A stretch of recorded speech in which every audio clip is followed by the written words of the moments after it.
Hello. So I'm trying to install Fedora 25 on my computer here. And right after you selected the hard drive it should be installed on, or SSD in this case, I get this. And you're supposed to add a user here and a password. But I just get these bars. And it seems that the computer completely frees up for some reason, because I can't move the mouse. And this is my PS2 keyboard, and if I press the num lock, the light for it doesn't shine.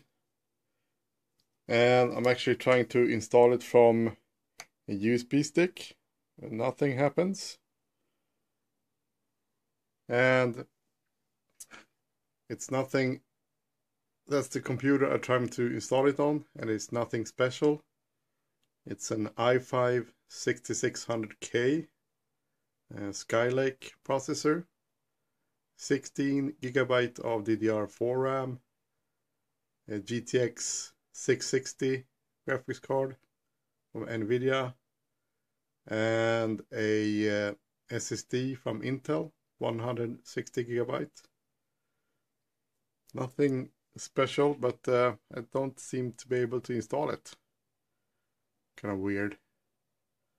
The computer completely locks up, and I tried several times to sort of install it, but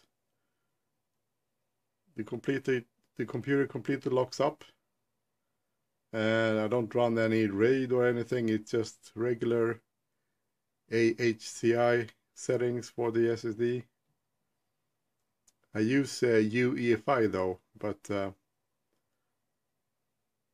maybe I should try legacy mode. I don't want to do that. But yeah, this is what you get when you try to install Fedora, on my machine at least. So yeah, see you later.